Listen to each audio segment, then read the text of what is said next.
इसी मेम्ब्रेन की लाइनिंग्स के ऊपर पाए जाते हैं। उसके अलावा अगर आपने कभी मेम्ब्रेन्स देखी होंगी तो उनके ऊपर इलेक्ट्रॉन ट्रांसपोर्ट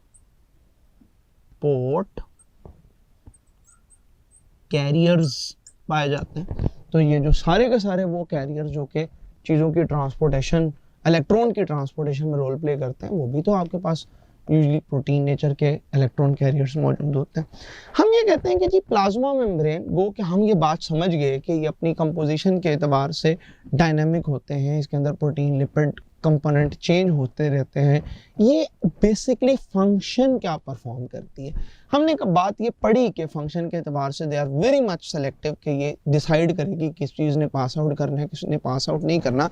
लेकिन अगर हम एक्सक्लूसिवली इनके फंक्शंस को पढ़ना शुरू करें तो हम कहते हैं कि जी इसका सबसे इम्पॉर्टेंट फंक्शन जो है वो ये है कि ये साइटोप्लाज्मिक केमिस्ट्री को मेंटेन करती है बाय ट्रांसपोर्टेशन। और जब कभी आप मेरे बेटे ट्रांसपोर्ट की बात करोगे तो ट्रांसपोर्ट में ना मेरे बेटे दो बातें होंगी, या तो एक्टिव ट्रांसपोर्ट होगी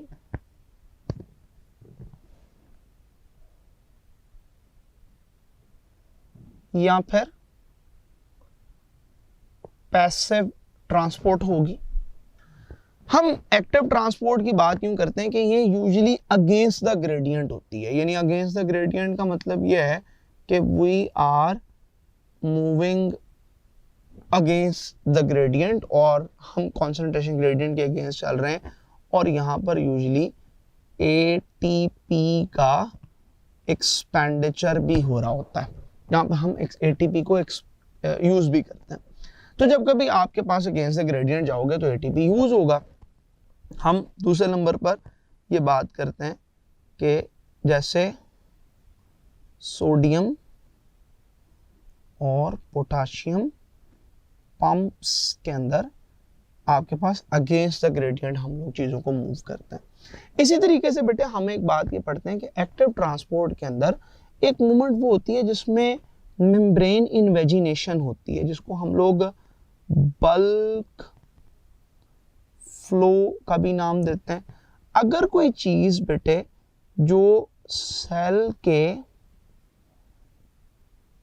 अंदर दाखिल हो रही है, फॉर एग्जाम्पल ये कोई चीज है it is larger in size और ये सेल के अंदर दाखिल होती है, तो हम कहते हैं this process is actually termed as endocytosis. अब देखिए बेटे बात ये है कि आपके पास ये जो एंडोसाइटोसिस हो रही है ना, दिस एंडोसाइटोसिस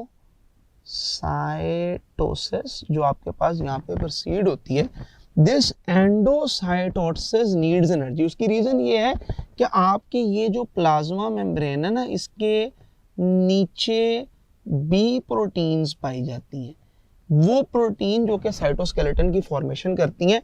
बेटे ये वो प्रोटीन है जो एक्टिन की प्रोटीन हो सकती हैं, जो स्पेक्टिन की प्रोटीन हो सकती हैं। सो ये एक्टिन और स्पेक्टिन प्रोटीन्स हैं। कोई और भी मायोसिन कॉन्ट्रैक्टाइल प्रोटीन्स आपके पास मौजूद होती हैं जो कि यूजुअली कॉन्ट्रैक्टाइल नेचर की प्रोटीन है, और ये अपनी कॉन्ट्रैक्शन करती हैं मेम्ब्रेन की शेप को चेंज करने के, because cell needs that thing. और हम अगर इस चीज को जिसको हम यहाँ पर इनटेक कर रहे हैं, वो अगर आपके पास एक सॉलिड कंटेंट है तो हम कहते हैं कि जी this is named as phagocytosis. और अगर हम यहाँ पर किसी लिक्विड इंग्रेडिएंट की इनटेक करते हैं तो this is named as pinocytosis. अब सवाल ये पैदा होता है कि सेल पीने में कौन सी चीज पिएगा, मतलब लिक्विड में सेल कौन सी चीज ले रहा होगा जिसको हम लोग पिनोसाइटोसिस कहेंगे। आप डेफिनेटली ये जानते हैं कि पानी का पीना तो ऑस्मोसिस कहलाता है, वो तो आपके पास हरगिज पिनोसाइटोसिस में नहीं आता। तो बेटे याद रखिए, कभी आपने सेकेंडरी ओवोसाइट्स पढ़े होंगे, तो जब कभी भी आप सेकेंडरी ओवोसाइट्स की बात करते हो तो सेकेंडरी ओवोसाइट्स के इर्द गिर्द ना बहुत से ग्रेनुलोसा सेल्स मौजूद होते हैं, फॉलिकल सेल्स मौजूद होते हैं, वो फॉलिकल सेल्स उनको प्रोटीन फूड देते रहते हैं, तो उस वक्त सेकेंडरी ओसाइट का या प्राइमरी ओसाइट का उस फूड को अपनी सराउंडिंग से इनटेक करना, दिस इज नाइम्ड एज पिनोसाइटोसिस, उसको हम लोग पिनोसाइटोसिस का नाम देते हैं।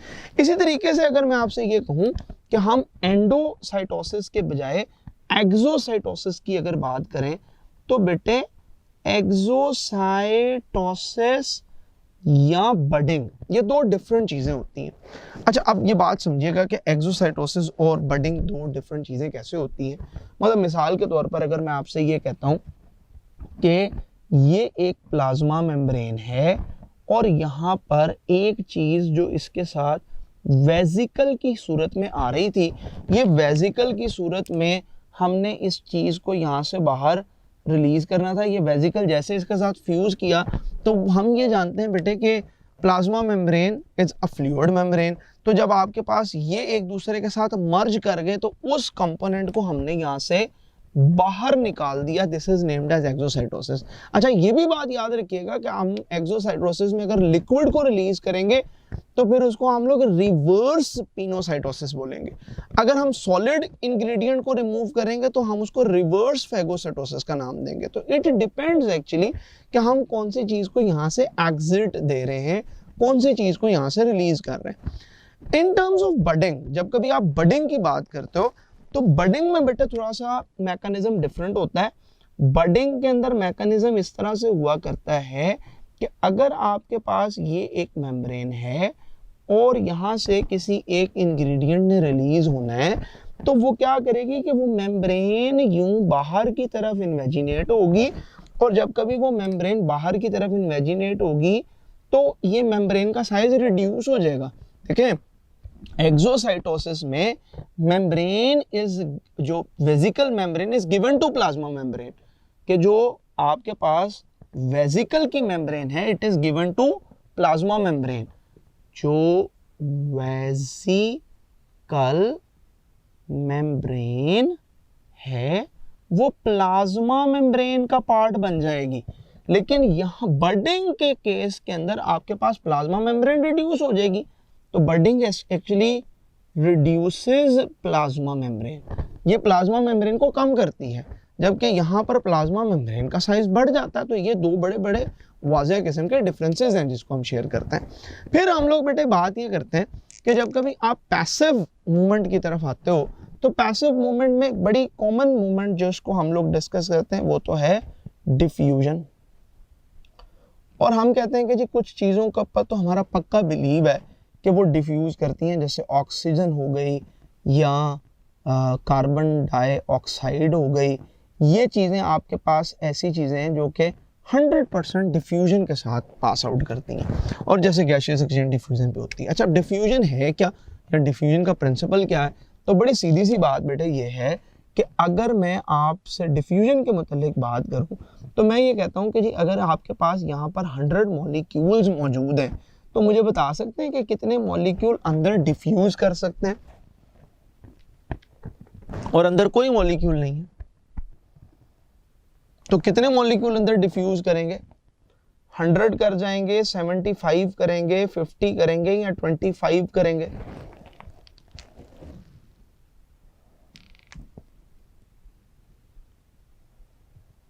जी बेटे 50 करेंगे, राइट? क्यों? क्योंकि एक वक्त वो आएगा जब आपके पास 50 मॉलिक्यूल अंदर आ जाएंगे और 50 मॉलिक्यूल बाहर मौजूद होंगे। इससे ज़्यादा तो डिफ्यूजन नहीं हो सकती, क्योंकि डिफ्यूजन उस वक्त तक होती रहती है जब तक ग्रेडियंट बना रहता है। जैसे ही आप ग्रेडियंट आउट कर जाओगे आपके पास चीज़ें वहाँ से पास आउट ही नहीं कर रही होंगी। हम लोग अगली बात ये पढ़ते हैं कि डिफ्यूजन से अगले नंबर पर एक और कॉन्सेप्ट ये शेयर किया जाता है कि यहाँ पर ऑस्मोसिस होती है।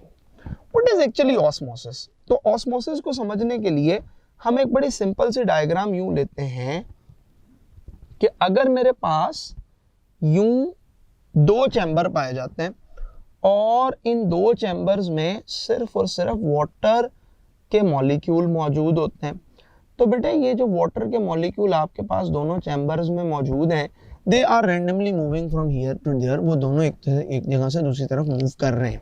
लेकिन अगर मैं आपसे ये कहूँ कि हुआ यूं है कि आपके पास यहाँ पर सॉल्यूट्स आ गए हैं। हाँ,